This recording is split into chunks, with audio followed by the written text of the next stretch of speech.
आज की इस वीडियो में हम आपके लिए लेकर के आए हैं एनएमएस एग्जाम पेपर 2025-26 के लिए सोशल साइंस के 35 अति महत्वपूर्ण प्रश्न जो बार बार एग्जाम में पूछे जाते हैं। तो चलिए शुरू करते हैं। तो यहाँ पे देखते हैं आप लोगों को 35 प्रश्नों में से आप लोग कितने प्रश्नों का सही आंसर दे पाते हैं। तो देखिए पहला प्रश्न है, भारतीय इतिहास को हिंदू, मुस्लिम और ब्रिटिश कालखंडों में किसने बांटा? Warren Hastings, Lord Dalhousie, James मिल, रॉबर्ट क्लाइव। तो सही उत्तर क्या होगा आप भी कमेंट बॉक्स में जरूर लिखेंगे। तो यहाँ पे सही आंसर है जेम्स मिल, तीसरा ऑप्शन यहाँ पे सही है। आइए अगला प्रश्न करते हैं, इतिहास को प्राचीन, मध्य और आधुनिक कालों में बांटने की परंपरा कहाँ विकसित हुई थी? ऑप्शन दिया है भारत, चीन, यूरोप और अरब। तो इसका सही आंसर क्या होगा? यूरोप में। कहाँ पे हुआ था? यूरोप में। तीसरा ऑप्शन यहाँ पे सही है। जो भी बच्चे अभी तक चैनल को सब्सक्राइब नहीं किए सब्सक्राइब कर लीजिए, क्योंकि एनएमएस से रिलेटेड सारी जानकारी आपको इस चैनल से दी जाती है, साथ ही तैयारी भी कराई जाती है। औरंगजेब की मृत्यु कब हुई थी? तो सभी को याद है औरंगजेब की मृत्यु कब हुई थी? 1707 ईस्वी में। यहाँ पे दूसरा ऑप्शन आपका सही होगा। बंगाल में नील विद्रोह किस वर्ष शुरू हुआ था? नील विद्रोह कब हुआ था? 1859 ईस्वी में शुरू हुआ था। आइए अगला प्रश्न करते हैं, राष्ट्रीय अभिलेखागार कहाँ स्थित है? तो ये कहाँ पे है? दिल्ली में। पहला ऑप्शन यहाँ पे सही होगा। प्लासी की लड़ाई में बंगाल के नवाब को किसने धोखा दिया था? है ना, तो किसने धोखा दिया था? उसके सेनापति थे मीर जाफर, उसने धोखा दिया था। दूसरा ऑप्शन सही है। काजी किसे कहा जाता था? सैनिक, राजा, मंत्री, न्यायाधीश। तो याद कीजिए काजी जो है ये न्यायाधीश को बोला जाता था। तीसरा ऑप्शन यहाँ पे सही है। मराठा रियासतें मुख्य रूप से भारत के किस राज्य में था? तो मराठा कहाँ पे है? महाराष्ट्र में है। तीसरा ऑप्शन सही है। किस अंग्रेज अधिकारी पर महाभियोग चलाया गया था? किस पे चला था? Warren Hastings. दूसरा ऑप्शन यहाँ पे सही है। चंपारण सत्याग्रह का नेतृत्व किसने किया था? महात्मा गांधी ने। और ये सत्याग्रह जो है कब हुआ था? 1917 ईस्वी में हुआ था। ठीक है, बिहार के चंपारण जिले से। ठीक है, जिसमें बिहार के किसान थे राजकुमार शुक्ल, उनके कहने पर गांधी जी यहाँ पे आए थे चंपारण में नील की खेती जो कराया जा रहा था अंग्रेजों के द्वारा ज़बरदस्ती, उसका विरोध करने के लिए। तो यहाँ पर महात्मा गांधी सही आंसर होगा। सौर ऊर्जा, यहाँ पे सौर ऊर्जा संसाधन है। तो सौर ऊर्जा यानी सूर्य से प्राप्त ऊर्जा को सौर ऊर्जा कहते हैं। ये किस तरह का संसाधन है? नवीकरणीय है। तो यहाँ पे पहला ऑप्शन सही होगा। वह प्रक्रिया जिसमें संसाधनों का विवेकपूर्ण उपयोग किया जाता है जिससे समय के साथ उनका नवीकरण हो सके, तो उसको कहते हैं सतत पोषणीय विकास। क्या बोलेंगे? सतत पोषणीय विकास। निम्न में कौन सा मृदा संरक्षण का तरीका नहीं है? मृदा मतलब होता है मिट्टी, तो इनमें से कौन मिट्टी का संरक्षण का तरीका नहीं है?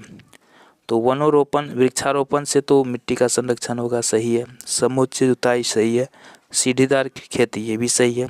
लेकिन वनो उन्मूलन है ना, वन को ख़त्म कर देंगे तो मृदा का संरक्षण कैसे होगा? तो यहाँ पे चौथा ऑप्शन इसका सही है। वर्षा जल संग्रहण का मुख्य उद्देश्य क्या होता है? भूमिगत जल का स्तर बढ़ाना।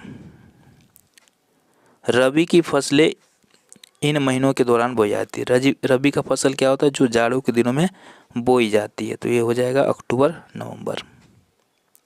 भारत में हरित क्रांति का मुख्य उद्देश्य था कृषि उत्पादन में वृद्धि करना, और भारत में हरित क्रांति के जनक माने जाते हैं एस स्वामीनाथन को। निम्नलिखित में कौन खरीफ की फसल है? तो ज्वार क्या है? खरीफ की फसल है। दूसरा ऑप्शन यहाँ पे सही होगा। अंगूर की खेती को क्या बोलते हैं? विटीकल्चर। सेरीकल्चर किसको बोलते हैं? इसको रेशम उत्पादन को। ठीक है, रेशम उत्पादन हो गया सेरीकल्चर, और अंगूर की खेती क्या हो गया? विटीकल्चर। कृषि की कर्तन एवं दहन प्रणाली को किस नाम से जाना जाता है? इसको स्थानांतरित कृषि बोलते हैं। ठीक है, इसको झूम खेती भी कहा जाता है। वन महोत्सव निम्न में से किसके बारे में जागरूकता फैलाने के लिए मनाया जाता है? वनों का संरक्षण के लिए। भारत के सर्वोच्च न्यायालय के न्यायाधीशों की नियुक्ति कौन करते हैं? राष्ट्रपति के द्वारा नियुक्ति होता है। यहाँ पे तीसरा ऑप्शन सही होगा। निम्नलिखित में कौन सा भारतीय संविधान की प्रमुख विशेषता नहीं है? तो तानाशाही भारत के संविधान का विशेषता नहीं है। राष्ट्रपति किसका हिस्सा है? तो राष्ट्रपति विधायिका का भी है और कार्यपालिका का भी। तो यहाँ पे ऑप्शन नंबर 4 हो जाएगा, 1 और 2 दोनों। सरकार का कौन सा अंग कानूनों को लागू करने और शासन चलाने का कार्य करता है? तो ये क्या हो जाएगा? कार्यपालिका। लोकसभा के सदस्य चुने जाते हैं, लोगों के द्वारा चुने जाते हैं, जनता के द्वारा। भारत के सर्वोच्च न्यायिक प्राधिकरण कौन सा है? सर्वोच्च न्यायालय यानी कि सुप्रीम कोर्ट।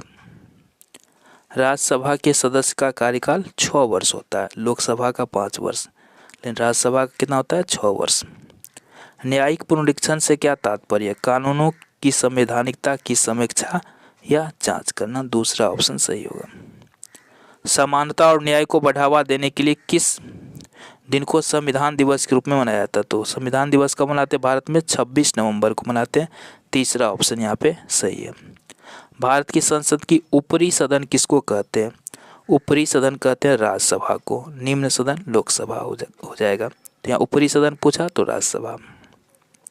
कृषि किस क्षेत्र में सम्मिलित किया जाता है? तो कृषि प्राथमिक उद्योग है ना, तो प्राथमिक क्षेत्र में ही सम्मिलित है। वे संसाधन जिन्हें बार बार उपयोग किया जा सकता है उसको कहते हैं नवीकरणीय संसाधन।